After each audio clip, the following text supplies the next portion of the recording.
नमस्कार दोस्तों। आज मैं आपसे कुछ ऐसे सूत्र और कुछ ऐसे भ्रम आपके निकालने आया हूँ। शक्ल तो आपकी अपनी दिखाने नहीं आया हूँ, लेकिन कुछ ना कुछ आप सीख के जाओगे। हो सके तो देख लेना वीडियो एंड तक। तो दोस्तों, कई लोग पूछते हैं कि मेरी कुंडली स्ट्रांग है, मेरी कुंडली वीक है, या कुंडली में कुछ है या नहीं है। तो दोस्तों, ऐसा होता है कि कुंडली में, जैसे सभी जानते हो, कि 9 ग्रह हैं। 7 तो मेन ग्रह ही हैं, बाकी एक राहु केतु छाया ग्रह है। उसके बाद नेपच्यून और प्लूटो आ जाता है, जिनको हमें डीप में जाके, एडवांस में जाके चेक करना पड़ता है कि एक ग्रह जो है वो मार्स का बड़ा रूप है, जो हम मंगल कहते हैं उसका बड़ा रूप है, और दूसरा चंद्रमा का बड़ा रूप है। तो उनको भी कंसीडर करना पड़ता है। कोई भी बड़ा इंसिडेंस हो, जैसे बड़ा इंसिडेंस आप किसको मानते हैं? कोई युद्ध बड़ा हो जाए, कोई इमरजेंसी जैसे लग गई थी, तब कुछ प्लैनेट्स की डिग्री, उसमें प्लूटो की डिग्री भी मैटर करती है। तो बड़े इंसिडेंस के लिए राहु का भी रोल है, सैचन का भी रोल है, प्लैनेट्स का रोल है। तो मैं उस पर नहीं जाऊंगा। अभी मैं छोटी बात करूंगा कि कौन सी कुंडली, जैसे आप सुनते हो कि ये कुंडली स्ट्रांग है मेरी, नहीं है, लोगों से पूछने जाते हो आप पैसे देके। तो दोस्तों, ये मैं आपको इसी वीडियो में सारा क्लियर कर दूंगा। कोशिश करूंगा कि जल्दी से जल्दी क्लियर कर दूं, क्योंकि वीडियो लंबी सुनने की आजकल लोगों को आदत नहीं है। क्योंकि अगर बड़ी लंबी वीडियो बनती है तो लोग छोड़ के चले जाते हैं, क्योंकि उनको अपने मतलब की चीज सीखनी होती है। और जिसने सीखनी है सही चीज, और पता करना है कि हम कितने बेवकूफ हैं, और लोग फिर एस्ट्रोलॉजी को गालियां निकालते हैं कि एस्ट्रोलॉजर सब एक जैसे हैं, धंधा बना हुआ है ये। दोस्तों, ऐसा होता है, कीचड़ तो होता है, लेकिन कमल जो होता है वो कीचड़ में ही खिलता है। जिसको ज्ञान होगा वो आपके सामने बहुत कम आएगा। जैसे मेरी वीडियो 8-8 महीने बाद आती है, कभी आती नहीं है मेरी वीडियो। ठीक है, बाकी मेरे पास 4-5 दिन से जो कंसल्टेशन थी, लोगों के कुछ डाउट होते हैं जो दिमाग में मेरे आ जाते हैं, मैं बोल देता हूँ। ठीक है, तो हम शुरू करेंगे। जैसे आपके कुंडली में कौन से स्ट्रोंग है, कौन से फ्री विल के हाउस हैं, आपकी कुंडली में कितना वजन है, जिसको हम कह सकते हैं दोस्तों। तो उसी से शुरू करेंगे। बाकी दोस्तों, एक चीज बता देता हूँ, कोई भी आपको कह देगा कि गजकेसरी योग है, जुपिटर चंद्रमा है सामने है, या चौथे सातवें और 10वें में है, चंद्रमा से जुपिटर या जुपिटर से चंद्रमा, तो गजकेसरी योग ऐसे नहीं बनते। लोग कहते हैं, डराते हैं कि शनि के साथ राहु है, शरापित दोष बन गया है। तो ऐसे कुछ नहीं होता। ठीक है, पहले आपको क्लियर कर दूं, शनि के साथ आपका चंद्रमा है तो विष योग बन गया। आपका गंडमूल है। गंडमूल कैसे होते हैं? जैसे मरकरी और केतु के नक्षत्र में जिनका जन्म होता है वो गंडमूल हो जाते हैं, तो पूजा करवानी पड़ेगी। ये चीजें दोस्तों बहुत लोअर लेवल की चीजें, जो 10-15-20 साल पहले चलती थी, लेकिन आजकल इतना मैं जरूर कहूंगा कि एस्ट्रोलॉजी ने रिसर्च करके आगे तरक्की की हुई है। तो ठीक है, आपको यही कम्बिनेशन आपको बड़ा बनाते हैं। लेकिन इन कॉम्बिनेशंस को, बाकी प्लैनेट्स को हम देखते नहीं है। बस एक प्लैनेट की वीडियो सुनी, वो कहाँ है, वो कहाँ है, बंदे ने अच्छा बोल दिया, आपको अच्छा लगा, कुछ गलत कह दिया तो वो लगा। आप ये देखो, वो आपके साथ, आपके ऊपर लगता है कि नहीं चीज, वो रूल लगता है। बाकी 8 प्लैनेट का रोल कहाँ से जाएगा? वो वही तो इन्वॉल्व होगा ना बीच में, 8 प्लैनेट्स तो है ना साथ में। ठीक है, तो दोस्तों, मैं अब आपको थोड़ा सा एग्जांपल दूंगा। एक कुंडली वगैरह कुछ भी ले लेते हैं, चाहे कुंडली नहीं लेते, चलो कुंडली आपका कमेंट आएगा तो उस हिसाब से मैं आगे कंटिन्यू करूंगा। लेकिन एक चीज मैं आपको बताता हूँ, ये इसको अटैच करना जरा।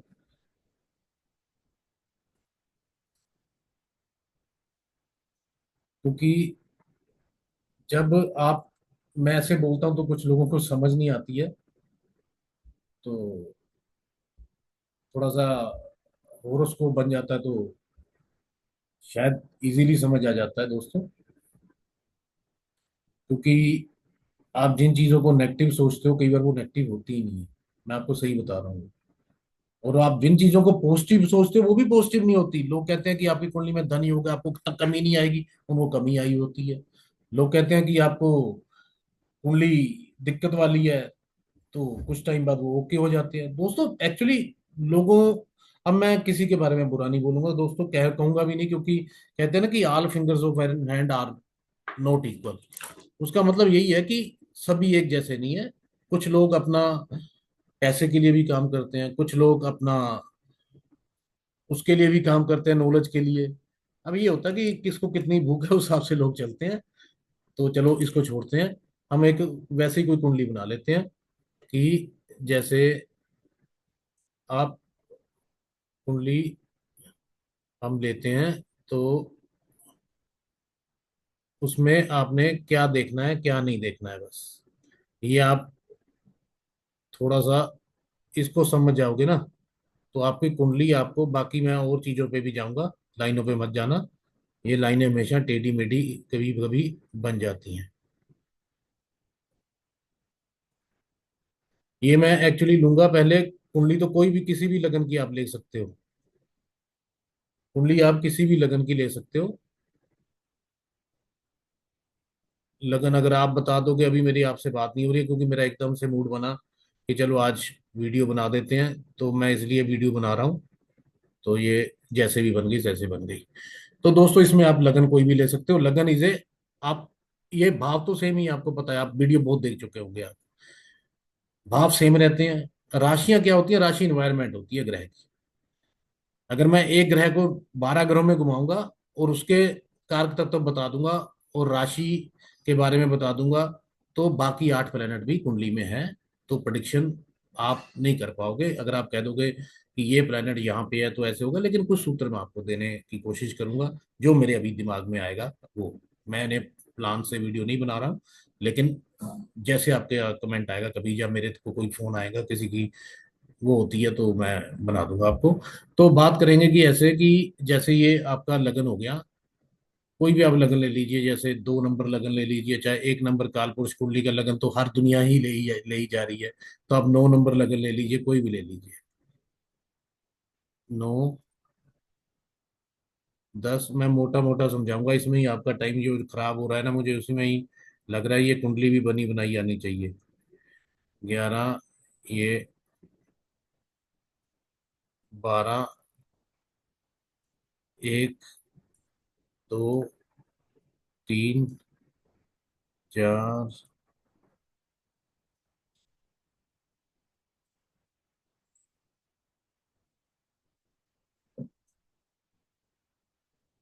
ये दोस्तों बन गई कुंडली।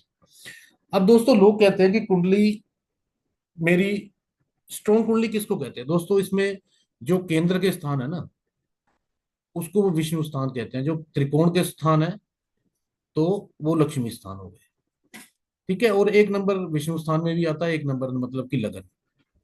लगन ये विष्णु स्थान और लक्ष्मी स्थान दोनों में आता है। तो जब केंद्र का स्वामी, ये 9 का स्वामी 5वें में बैठ जाए, गुरु, जो इस लगन का मालिक बनता है गुरु, 5वें में बैठ जाए, यहाँ पे भी गुरु है, ये भी 5वें बैठ जाए, तो ये कहते हैं कि केंद्र लक्ष्मी त्रिकोण राजयोग बन गया। ऐसे राजयोग नहीं बनता, आप अपनी कुंडलियों में आजमा लीजिए।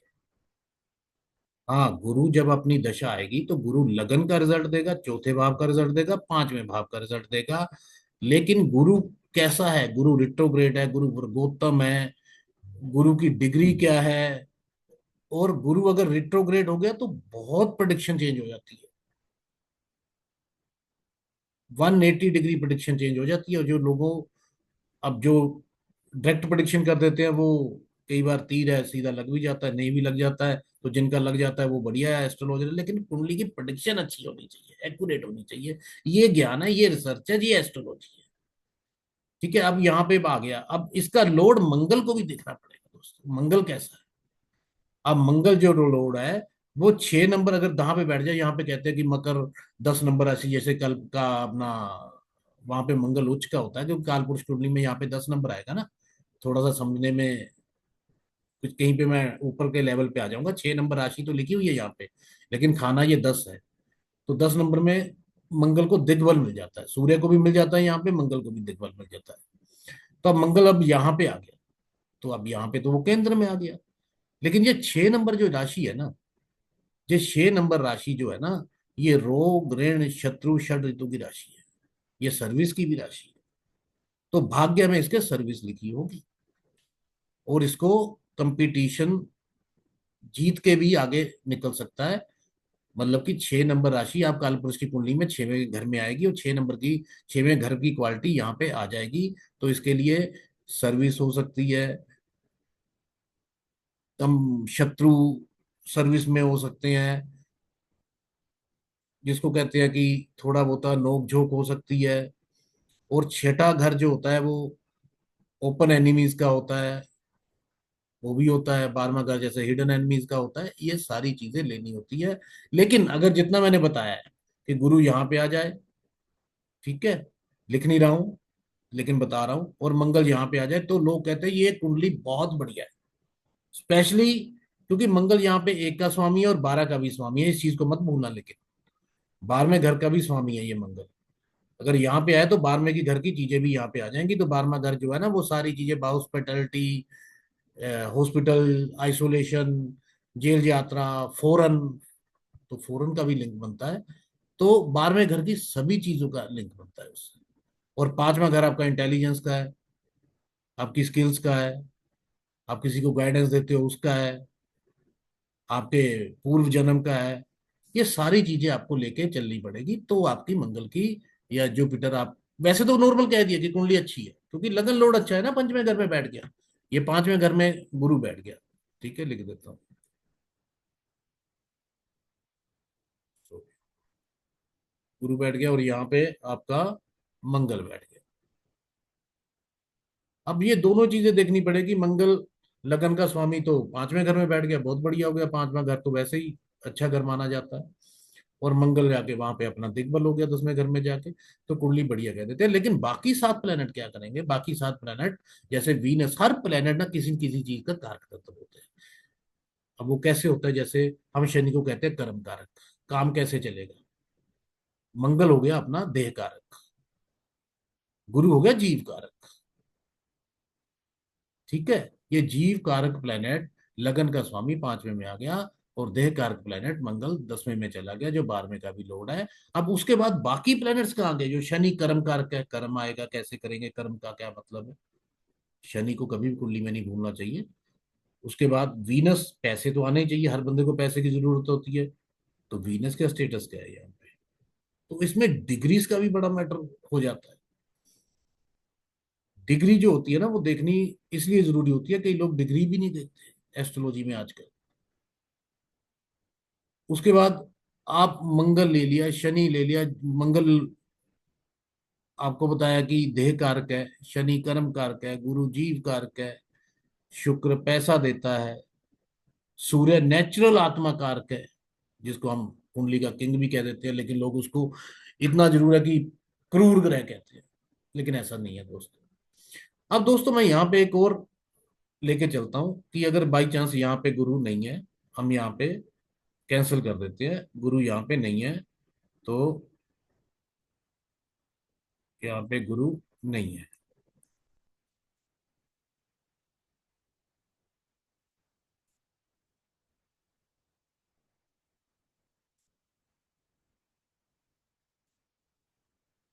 हम गुरु को यहाँ पे ले लेते हैं,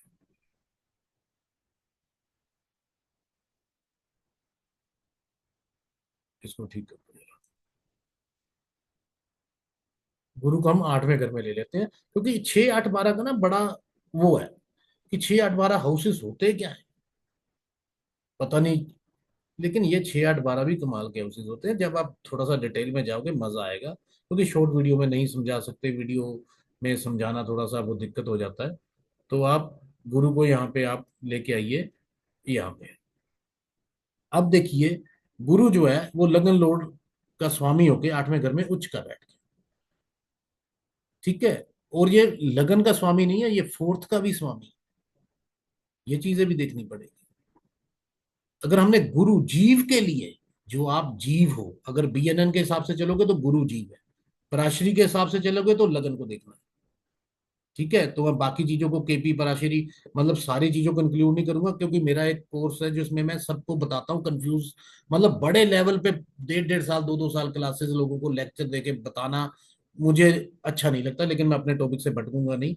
अब लगन का लोड गुरु उच्च का होके बैठ गया, और चौथे का लोड भी गुरु उच्च का होके बैठ गया। अगर ये किसी भी की कुंडली है, अब ले लीजिए अगर ये लड़की की कुंडली है, तो दैट मीन्स लगन का स्वामी अगर यहाँ पे 8th हाउस में उच्च का हो रहा है, 4 नंबर राशि आ रही है ना, वहां पे 4 नंबर का गुरु उच्च का होता है। तो 8वां घर किन चीजों का है दोस्तों? रिसर्च का है, कल्ट का है, बहुत सी चीजें है, माइनिंग है, जो चीजें जमीन के नीचे होती हैं उसका है, आपकी तंत्र का है, बहुत सी चीजें दोस्तों। उसके बाद ससुराल का भी है। अब अगर हम बात करें कि लगन का स्वामी उच्च का होके आठवें घर में चला गया, तो शादी के बाद अच्छा ससुराल मिलने की गारंटी है, जिसको मैं 80% अप्रूव करता हूं। अगर लड़के की कुंडली है तो भी, अगर लड़की की कुंडली है तो भी, आप चेक कर लीजिए। लेकिन गुरु यहाँ पे अपनी पावर खो देता है। आठवां घर है ना, आठवां घर हर चीज का। एक कहता है ना कि दूसरा घर जो है वो आपकी फैमिली का है, आठवां घर ससुराल का है। अगर ससुराल को लेके चले तो दूसरा घर आपकी फैमिली है, आठवां घर आपकी वाइफ की फैमिली है, आपका ससुराल है मतलब। ठीक है ना। तो दूसरा घर जो है ना वो आपके पैसे है, आठवां घर आपका ससुराल है, ससुराल का पैसा है। और इसको हम ऐसे भी कहते हैं कि किसी दूसरे का पैसा, वो भी आने का योग बन जाता है इसमें। योग कुंडली में ऐसे बनते हैं। लेकिन हर चीज को देखना अब इसके ऊपर दृष्टि कैसी है। अगर और इसको मैं बीच में जोड़ूं, अगर गुरु के ऊपर, अब गुरु 4 नंबर का स्वामी है, अगर सपोज कर लीजिए 4 नंबर का प्लेनेट चंद्र, ठीक है, 4 नंबर का स्वामी अगर चंद्र यहां पे बैठ जाए, चंद्र यहां पे बैठ जाए, तो इसको विपरीत, चंद्र आठवें घर का स्वामी 6 नंबर में चला गया, ठीक है। तो लोग इसको विपरीत राजयोग बोल देते हैं मोस्टली, पर बनता ऐसे नहीं है। जब तक चंद्र के ऊपर क्रूर ग्रह, पाप ग्रह, जैसे आप ले लो शनि,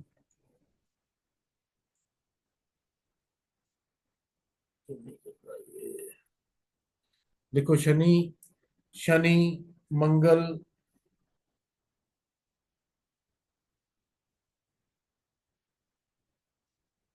चलो आप सुन लीजिए, शनि, मंगल, राहु, सूर्य, ये पाप ग्रह है। जब भी चंद्र के ऊपर, जो आठवें लोड हाउस का लोड बन के छठे में बैठ गया है, अगर शनि की कहीं से दृष्टि छठे भाव पे आ रही है, क्योंकि सॉफ्ट प्लेनेट वहां पे लड़ने के काबिल नहीं है छठे आठवें बार में। मेनली वहां पे पाप ग्रह का रोल ज्यादा होता है। लेकिन पाप ग्रह भी नेगेटिव असर देते हैं, पॉजिटिव नेगेटिव दोनों चीजें चलती हैं, लिविंग और नॉन लिविंग दोनों ही देखने पड़ते हैं। एक ने कि आपने लिविंग के लिए वो कोई चीज स्ट्रॉन्ग कर दी, एनर्जी स्ट्रॉन्ग कर दी, लेकिन नॉन लिविंग के लिए वो नुकसान हो गया। नॉन लिविंग के लिए, मटीरियलिस्टिक चीजों के लिए एनर्जी स्ट्रॉन्ग कर दी, तो वो दूसरी तरफ नेगेटिव कर देगा। तो दोनों ही देखनी पड़ती हैं। अब इसको डिलीट ही कर दो, ये हम आगे निकले। तो उसके बाद आप अगर विपरीत राजयोग देखना है तो पाप ग्रह की दृष्टि पड़नी होनी चाहिए। जैसे सूर्य की एक ही दृष्टि होती है, सातवीं, वो 12वें घर में हो। शनि की 3 दृष्टियां होती हैं, 7, 3, 7, 10। वो कहीं से जैसे भी पड़ती हैं वो आपको पता होगा, इतना तो बेसिक क्लासेस में हमने सीखा हो। मंगल की भी 4, 7 और 8, ठीक है। राहु की 3, 5, 7 और 9। ये दृष्टि जब चंद्र पे विपरीत राज होगा, मतलब कि ये बंदे के ऊपर प्रेशर आएगा, नौकरी कई बार दिक्कत आएगी, लेकिन बाद में अच्छी नौकरी लग जाएगी। अगर आठवें घर पे दृष्टि पड़ रही है, तो आठवें घर में भी अगर यहाँ पे सपोज कर लीजिए छठे घर में 9 नंबर राशि होती, सपोज कर लीजिए छठे नंबर में 9 नंबर राशि होती है, और गुरु आठवें घर में बैठा होता है 11 नंबर राशि। तो गुरु आठवें घर में ट्रांसफॉर्मेशन का हाउस है, आठवां घर बंदे को 180 डिग्री ट्रांसफॉर्म कर देता है। ये दिक्कत आएगी, लेकिन वहां से निकल जाएगा।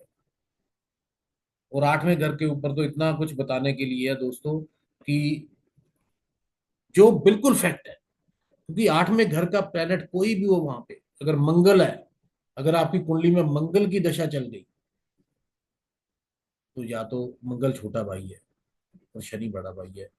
तो छोटे भाई को, अगर मेल की कुंडली है, छोटे भाई को कष्ट हो सकता है, अपने आप को सर्जरी हो सकती है, चोट चपेट हो सकता है, भूमि का नुकसान होता है। वो प्लेनेट नुकसान करके जाएगा, क्योंकि आठवां घर एग्जिट है। आप खाना खा सकते हो, खाते हो दूसरे घर से, एग्जिट करते हो आठवें घर से, वो एग्जिट है, नुकसान करेगा, कष्ट देगा वहां पे। कोई भी उसकी दशा में होगा, लेकिन अंतरदशा में थोड़े बहुत दिक्कतें आएंगी, लेकिन महादशा तो ज्यादा असर देगी। इसलिए हर चीज दोस्तों इंपॉर्टेंट है। किसी भी एक चीज को लेके कभी भी किसी की कंसल्टेंसी, अगर वो आपको लगता है कि ओके है बिल्कुल। मैंने सुना हुआ है, मैं मिला हूँ, ठीक है, ओके। क्योंकि दोस्तों ये बात मैं क्यों कह रहा हूँ, क्योंकि सब, ये रिसर्च है। हर चीज का ज्ञान जितना गहरा होगा, मैं जैसे 7-8 साल से सीख रहा हूँ, तो मुझे ये लग रहा है कि अभी और जाना है, और जाना है, और जाना है, जबकि मैं जा चुका हूँ जितना मुझे जाना है। लोग कहते हैं कि ओके है, मेरी प्रिडिक्शंस ओके जा रही है, ठीक है, लोगों को हीलिंग मिल रही है। लेकिन बात वो नहीं है, बात है कि अपनी सेटिस्फेक्शन की, कि मैं और लेवल, किस लेवल तक जा पाऊंगा। क्योंकि आज तक मैंने, आज आज एस्ट्रोलॉजर जो भी देखता हूँ, जो लेक्चर भी देते हैं, हाई फाई एस्ट्रोलॉजर जो ब्रांड बन चुके हैं, उनके पास नोट्स होते हैं, स्लाइड्स होती हैं, उनको वो देख के मैक्सिमम लकीर के फकीर होते हैं, वो बोल देते हैं स्लाइड्स को देख के। और आपको तो वो भी नहीं आता होता, आप कहते हो ठीक है जी गुरु, तो आप ठीक है, जो मांगते हैं वो देते हैं, आप देते हो। अगर कोई बंदा स्लाइड से थोड़ा सा एक्स्ट्रा बोल लेता है, उनको स्मार्ट, वो कहते हैं कि टीचर, वो कहते हैं कि स्लाइड में तो जो लिखा था वो तो बोला ही, लेकिन उससे एक्स्ट्रा ही बोल दिया, तो वो स्मार्ट टीचर हो गए। साइड में लिखा होता है कुछ ना कुछ रख के, आपको देखना, सामने आंख से आंख मिला के, कि सब पढ़ के बताते हैं या आपको अपने नॉलेज से ही बताते हैं। चलो हम अपने बात पे चलते हैं, अब जो मेन पॉइंट है। अब तीसरे घर का यही कुंडली लिए, अभी कुल 12 लगन है, 9 प्लेनेट है, नक्षत्रों के ऊपर मैं जा नहीं रहा हूँ, बहुत छोटी छोटी चीजें बता रहा हूँ आपको। अब ये तीसरा घर जो है, ठीक है, ये तीसरा भाव है, 11 नंबर राशि है, तीसरा भाव है, छठा भाव है, 10वां भाव है। अब मैं लिख देता हूं यहाँ पे, 3, 6, 10,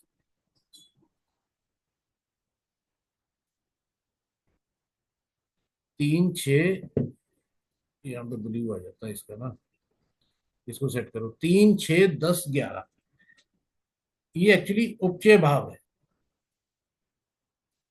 और 3, 6, 11 त्रिशदा भाव। जब 10 बीच में रह जाता है ना, तो हम उसको उपचय भाव कहते हैं। उपचय, जो आपके फ्री विल के हाउस, फ्री विल के जो हाउस हैं, वो 3, 6, 10, 11 है, ठीक है जी। अब ये 3, 6, 10, 11 फ्री विल के हाउस है। अब इसको इसके हिसाब से समझ लीजिए, ये तीसरा, ये छठा, ये 10वां और ये 11वां। अब इनके लोड बैठ जाएं, जैसे इसका लोड, 10वें घर का लोड बुध है, बुध बैठ जाए 11वें। 11वां आपको घर पता ही है कि अभी सोशल सर्कल का है, इच्छाएं पूर्ति का है, क्योंकि 1, 3, 7 और 11 काम त्रिकोण के हाउसेस भी हैं। तीसरा आपके एफर्ट्स का है, 7वां आपके बिजनेस का है, और इच्छा का, इच्छाएं तो होती हैं वहां पे, पार्टनर से इच्छाएं होंगी, बिजनेस में इच्छाएं होंगी। 11वां हायर,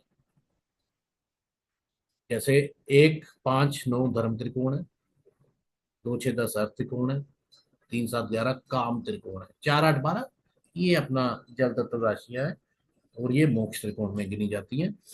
तो अब 3, 6, 10, 11 के स्वामी, अगर ये 3, 6, 10, 11 में ही बैठ जाए, लोग कहते हैं कि इसमें मटीरियलिस्टिक बेनिफिट तो हुआ है, लेकिन हेल्थ इश्यू है। 6 का लोड जो बन रहा है शुक्र, वो 11 में बैठ जाए अपनी राशि में जाके, तो अच्छी कुंडली मानी जाती है। लेकिन ये देखिए, उस अच्छी कैसे मानी जाती है, जैसे यहाँ पे आपका शुक्र बैठ गया, यही बना ना, शुक्र बैठ गया। अब ये देखिए, ये आपका आपका हाउस है लगन, ये आपकी वाइफ का हाउस है, ये यहां से चला गया 5वें नंबर पे। आपकी वाइफ की इंटेलिजेंस से आपको पैसा आएगा। अब आपसे चला गया 11वें, लगन से भी देखना ना, भावन टू भावन, वो भी 11वें में चलेगा, तो आपका जो सर्कल होगा ना, वो पैसे वाले लोगों से के साथ, कंफर्टेबल लोगों के साथ, मतलब कि जो ऐशो आराम करते हो, शुक्र को के हिसाब से, कारक तत्व के हिसाब से, वो उनका है। तो वो आपका हेड फ्रेंड सर्कल ऐसा होगा। तो ये सारी कुंडली आपके पूरे रिश्तेदारी में, आपके पूरे रिलेशंस, आपके नेगेटिव पॉजिटिव सब कुछ बता देते हैं। तो ये चीजें कहती है कि 3, 6, 10, 11, क्योंकि फ्री विल का हाउस क्यों है, क्योंकि तीसरा हाउस आपके कंधे हैं, कंधे आप जैसे मर्जी ऊपर नीचे कर लो, फ्री विल है। 6 नंबर राशि आपकी कमर है, ऊपर नीचे हो जाओ, कमर है, फ्री विल है। 10 नंबर राशि आपके जो घुटने होते हैं, जो आप बैठक वगैरह निकालते हो, एंकल्स कहते हो उसका, उसका है। 11वां आपके गिट्टे हैं जो पैरों के ऊपर होते हैं। तो ये फ्री विल, आप जैसे मर्जी तोड़ मरोड़ लो, जैसे मर्जी एफर्ट कर लो। तीसरे में एफर्ट डालो, छठे में जो है उसको कंप्लीट करो, 10वें में कर्म करो, 11वें में आपकी इच्छाओं की पूर्ति। ये 3 6 10 11 मटेरियलिस्टिक लेवल के लोगों के लिए बहुत बढ़िया हाउस। कहते हैं कि नॉन लिविंग के लिए, लिविंग चीजों के लिए नहीं। वहां पे आपको हेल्थ प्रॉब्लम, आप किसी और को, रिलेटिव्स को जो कुंडली के साथ बनता है उनको हेल्थ प्रॉब्लम देता है दोस्तों। तो दोस्तों, अब डिटेल में चलेंगे बाकी किसी और वीडियो में। लेकिन ये आप कुंडली देख लीजिए, अगर कोई बेकार कुंडली है, लगन लोड आपका 8वें में चला गया है, तो ये मैंने बताया उच्च का है। अगर उच्च का भी नहीं है, वैसे किसी हाउस में है, तो ये नहीं कि वो नेगेटिव हो गया, वो बंदा रिसर्च में जाने का शौकीन है, वो बंदा अकल्ट में जाने का शौकीन है। बहुत सी चीजें मैटर करती हैं। आप किसी भी एक प्लेनेट की प्रिडिक्शन कंजंक्शन के ऊपर मत जाइए। कोई विष दोष नहीं होता, कोई श्रापित दोष नहीं होता, उनको यूज करना होता है। मून राहु का कॉम्बिनेशन हमेशा बड़ा सोचता है, अगर जब उसको बड़ा नहीं मिलता तो माइंड कंफ्यूज होता है। चलिए, अब नेक्स्ट वीडियो में मिलते हैं दोस्तों। नेक्स्ट वीडियो में मिलते हैं, तो बहुत अच्छे अच्छे सूत्र मैं आपको दूंगा। अभी तक कुछ दे नहीं हुए, क्योंकि कुछ थोड़ा सा सेटअप में प्रॉब्लम भी थी। अगर अच्छा लगे तो आप सब्सक्राइब कर लेना। बाकी मिलते हैं नेक्स्ट वीडियो में दोस्तों। आज के लिए बस।